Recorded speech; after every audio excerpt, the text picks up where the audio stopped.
अपने channel chalk and dust academy में तो एक और वीडियो के साथ हम सब आपके सामने हाजिर हुए हैं। ये बीएड का मॉक टेस्ट पेपर है, जो चौथा मॉक टेस्ट पेपर है हमारा। चलिए देखते हैं इसमें किस तरह के क्वेश्चन हैं। तो जैसे कि सबसे पहला प्रश्न है आप सभी के सामने, प्रश्न चिन्ह की जगह पर क्या रखना चाहिए। तो इसका जो सही आंसर आएगा वो आएगा ऑप्शन नंबर बी। आगे बढ़ते हैं। विकल्प में कौन सा अधूरा पैटर्न पूरा कर सकता है। तो इसका ऑप्शन हमारा आएगा ए। अगला प्रश्न की ओर बढ़ते हैं। प्रश्न नंबर 3, यदि P का अर्थ डिवाइड, Q का अर्थ मल्टीप्लाई, R का अर्थ प्लस और S का अर्थ माइनस है तो इस इक्वेशन का नंबर बताना है कि इसका टोटल क्या होगा। तो चलिए देखते हैं कि इसका आंसर क्या है। तो इसका सही आंसर होगा ऑप्शन नंबर सी। ठीक है, चलिए आगे बढ़ते हैं प्रश्न नंबर 4 की ओर। 12 घंटे में घड़ी के घंटे और मिनट की सुइयों के बीच कितनी बार 90 डिग्री का कोण बनेगा। तो उसका सही आंसर आएगा ऑप्शन नंबर ए। आगे बढ़ते हैं। एक पैटर्न का प्रतिनिधित्व करने के लिए एक खाली बॉक्स के लिए विकल्प का चयन करें। तो ये रीजनिंग का क्वेश्चन है, तो इसका सही आंसर होगा ऑप्शन नंबर ए। आगे बढ़ते हैं। निम्नलिखित में से कौन सी विशेषता शिक्षक की महान शक्तियों को दर्शाता है। तो उसका सही आंसर होगा ऑप्शन नंबर डी, यानी कि सभी।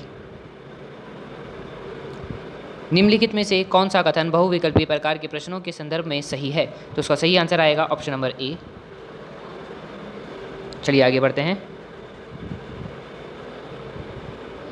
कक्षा में छात्रों को संबोधित करते समय शिक्षक को संज्ञान लेने के महत्वपूर्ण तत्व की पहचान करें।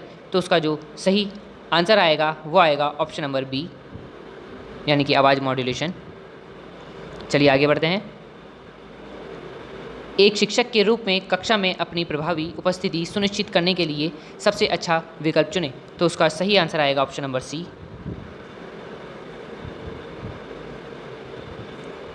शिक्षण सहायता का उपयोग इस पर आधार उचित है। तो उसका सही आंसर होगा आपका ऑप्शन नंबर बी।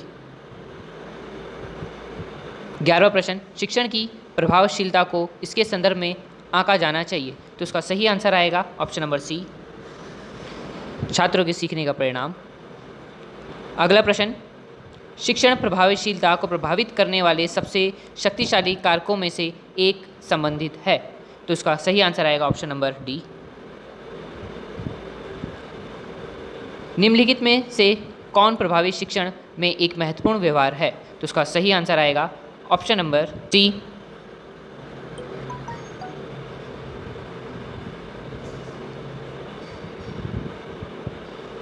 निम्नलिखित में से कौन सी शिक्षार्थी विशेषता शिक्षण की प्रभावशीलता से संबंधित है। तो उसका सही आंसर आएगा ऑप्शन नंबर ए। प्रश्न नंबर 15, यदि आपकी कक्षा के अधिकांश छात्र कमज़ोर हैं तो आपको चाहिए। तो इसका सही आंसर आएगा ऑप्शन नंबर डी।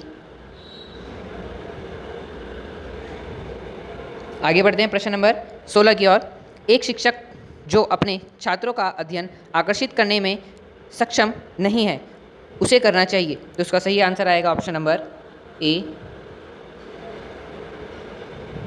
प्रश्न नंबर 17, निम्नलिखित में से कौन एक शुरुआत शिक्षक की सफलता को अंतर्निहित करने में सबसे महत्वपूर्ण एकल कारक है। तो उसका सही आंसर आएगा ऑप्शन नंबर सी। अगला प्रश्न, यदि आपके कुछ शिष्य कॉलेज परिसर में आपके साथ दुर्व्यवहार करते हैं तो आपको आवश्यक करना चाहिए। तो उसका सही आंसर आएगा ऑप्शन नंबर ए। आगे बढ़ते हैं। प्रश्न नंबर 19, अगर आपकी कक्षा में पीछे बेंच के जो छात्र हमेशा बात करते हैं तो आपको करना चाहिए। तो उसका सही आंसर आएगा ऑप्शन नंबर सी। प्रश्न नंबर 20, एक प्रभावशाली शिक्षण का मतलब निम्नलिखित सभी है सिवाय इसके। तो उसका सही आंसर आएगा ऑप्शन नंबर बी। अगला प्रश्न 21, कक्षा में एक शिक्षक को अपनी आवाज़ की पिच रखनी चाहिए। तो उसका सही आंसर आएगा ऑप्शन नंबर डी। आगे बढ़ते हैं प्रश्न नंबर 22 की ओर। यदि छात्र अनुसरण करने में सक्षम नहीं है तो आपको चाहिए, तो उसका सही आंसर आएगा ऑप्शन नंबर डी, यानी कि उपयुक्त सभी। अगला प्रश्न 23वां, यदि आपके कुछ छात्र आप पर टिप्पणी करते हैं तो आप करेंगे, तो उसका सही आंसर आएगा ऑप्शन नंबर डी। प्रश्न नंबर 24, यदि एक शिक्षक एक छात्रा के प्रश्न का उत्तर देने में सक्षम नहीं है तो उसे करना चाहिए, इसका सही आंसर आएगा ऑप्शन नंबर ए।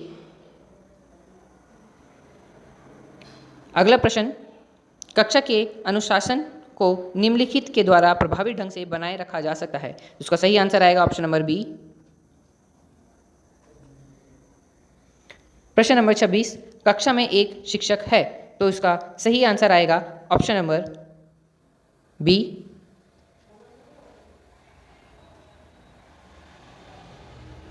निम्नलिखित में से कौन से विकास में मौखिक मार्गदर्शन सबसे कम प्रभावी है, तो इसका सही आंसर आएगा ऑप्शन नंबर सी।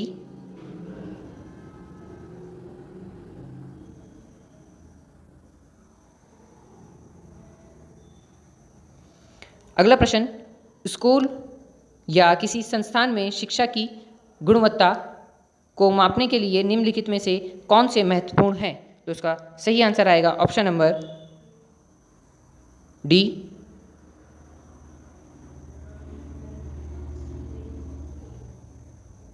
अगला प्रश्न, किसी भी शैक्षिक कार्यक्रम का योजना किसके अनुसार बनाई जानी चाहिए, तो उसका सही आंसर आएगा उपयुक्त सभी, यानी कि ऑप्शन नंबर डी। लास्ट प्रश्न, शिक्षा की प्राथमिक जिम्मेदारी निहित है, तो उसका सही आंसर आएगा ऑप्शन नंबर डी। अगर आपको हमारी मेहनत अच्छी लगती है तो वीडियो को लाइक कीजिए, शेयर कीजिए और बने रहिए चॉक एंड डस्टर एकेडमी पर।